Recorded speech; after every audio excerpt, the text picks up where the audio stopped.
हाँ तो देखिए, अब देखते हैं सब्ट्रैक्शन ऑफ वेक्टर्स। ठीक, तो देखिए सब्ट्रैक्शन ऑफ वेक्टर जो है वो कुछ कुछ एडिशन से ही मिलता जुलता है।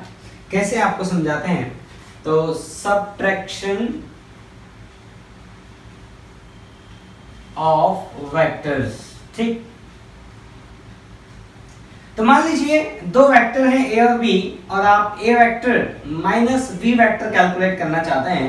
मतलब ए वेक्टर में से अगर बी वेक्टर को सब्ट्रैक्ट कर दिया जाए तो जो एक वेक्टर बचेगा उसको नाम मैं देता हूं R vector. This is the resultant vector जो ए में से बी को सब्ट्रैक्ट करने के बाद बना। इस आर के बारे में हम जानना चाहते हैं।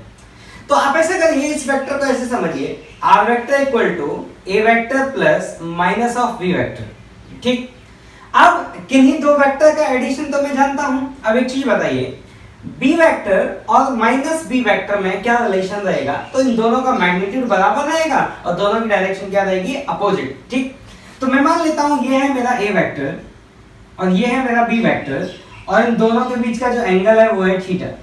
अब मैं कह रहा हूं आप माइनस बी वेक्टर बनाइए। तो माइनस बी वेक्टर किधर होगा, तो इतने ही मैग्नीट्यूड मतलब इतनी लेंथ का एक वेक्टर बनाइए, लेकिन अपोजिट डायरेक्शन में, इस डायरेक्शन में। मतलब ये वाला वेक्टर होगा वो क्या कहलाएगा, माइनस ऑफ बी वेक्टर। तो अगर ये एंगल थीटा है तो ये एंगल क्या होगा, 180 माइनस थीटा। अब आप सोचो, ये जो आपके सामने लिखा है ये दो वेक्टर का एडिशन लिखा है, और वो कौन से दो वेक्टर हैं, एक है ए वेक्टर और एक कौन है, माइनस बी वेक्टर। अब किन्हीं दो वेक्टर के रिजल्टेंट का जो मैग्नीट्यूड होता है उसका फॉर्मूला हम जानते हैं, क्या होता है, वो होता है मॉड ऑफ ए वेक्टर का square plus mod of minus B vector का square plus twice of mod of A vector mod of दूसरा वाला वेक्टर इनटू कॉस ऑफ उन वेक्टर्स के बीच का angle, that is 180 minus theta. अब जानते हैं जितना मैग्नीट्यूड बी वेक्टर का होगा उतना ही मैग्नीट्यूड माइनस बी वेक्टर का होगा। तो इसको फर्दर क्या लिखा जाएगा, ये लिखा जाएगा A square plus B square plus 2ab cos of 180 minus theta. cos 180 minus theta किसके बराबर होता है, माइनस cos थीटा के। तो आर वेक्टर का जो मैग्नीट्यूड आया वो आया under root of A square plus B square minus 2ab cos theta.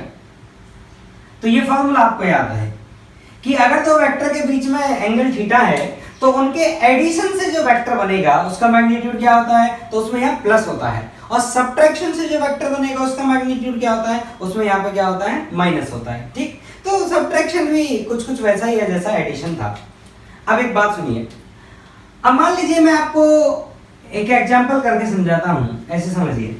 ठीक, आप ऐसा समझिए कि मान लीजिए दो वेक्टर हैं और दो वेक्टर का जो मैग्नीट्यूड है समेशन का और जो मैग्नीट्यूड है उनके सब्ट्रैक्शन का वो बराबर है, और मैं आपसे ये जानना चाहता हूं कि बताइए जो उनके बीच में एंगल होगा theta, theta between A and B कितना होगा ये जानना है।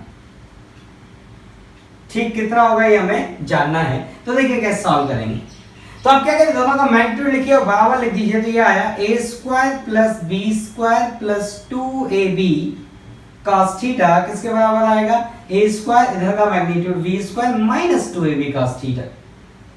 तो यहां से आपको मिलेगा cos थीटा इक्वल टू 0, मतलब थीटा की जो वैल्यू रही होगी वो क्या रही होगी, π/2। तो ये ऐसे थोड़ा हिंट रखिएगा कि अगर दो वेक्टर का मैग्नीट्यूड, दो वेक्टर के समेशन का मैग्नीट्यूड और दो वेक्टर के सब्ट्रैक्शन का मैग्नीट्यूड बराबर है तो उन दोनों में जो एंगल रहा होगा वो कितना रहा होगा, 90 डिग्री। ठीक, तो देखिए इस तरह से बहुत सारे सवाल आप सॉल्व कर सकते हैं। ठीक।